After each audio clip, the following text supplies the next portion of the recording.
Dhaka hostage crisis is over. Bangladeshi security forces have rescued 13 hostages held by Islamic State terrorists. 6 terrorists killed and 1 captured alive. 5 bodies recovered from the restaurant in Dhaka's high-security diplomatic area. Forces take control of the restaurant.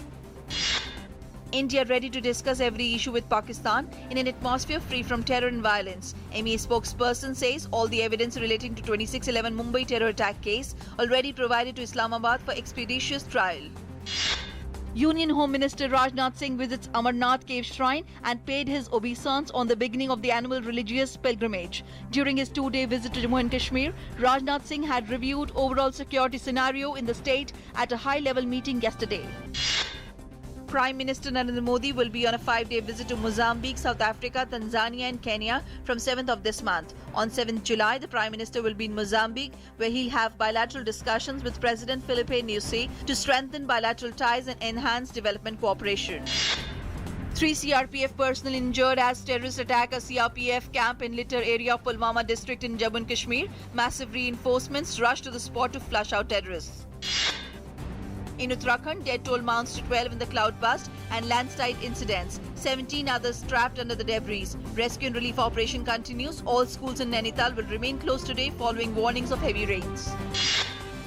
In Arunachal Pradesh, at least 4 killed when a portion of nearby hill collapsed on a PWD inspection bungalow at Bhalukpong in West Kameng district yesterday. A rescue team comprising of ITBP personnel rushed to the site. Team along with civilians recovered 4 dead bodies and 1 alive from the debris. Government plans to provide green canopy on the national highways under the National Green Highway Mission. Union Road Transport Minister Nitin Gadkari says plantation drive on 1 lakh kilometers of highways will prove to be game changers for rural economy. Civil Aviation Ministry unveils finer details of the Regional Connectivity Scheme, touted as the centerpiece of the National Civil Aviation Policy. Civil Aviation Minister Ashok Gajpati Raju said that it shall promote affordable flying and balanced regional growth.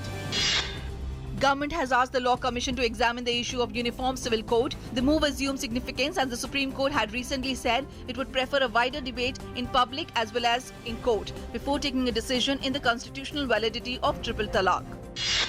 Up to 116 civilians were killed in controversial drone and airstrikes by the US outside conflict zones like Afghanistan and Iraq from 2009 to 2015. This was according to figures released by Director of National Intelligence. In China, at least 26 killed when a bus veered out of an expressway and fell into ditch due to flat tire in Tianjin city. The accident occurred when the driver of bus carrying 30 people lost control of the vehicle due to the flat tire. Australians casting their vote today in the country's federal election, where the Conservative coalition government is widely expected to hold power. Their ballot will decide as to who will form the government for the next 3 years.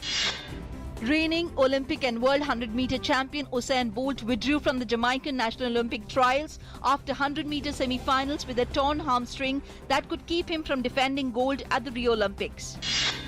Days after indulging in rather unfortunate war of words with Sourav Ganguly, former Indian cricketer Ravi Shastri on Friday quit the ICC Cricket Committee. Shastri, who was front-runner for the post of head coach, was pipped by Anil Kumble.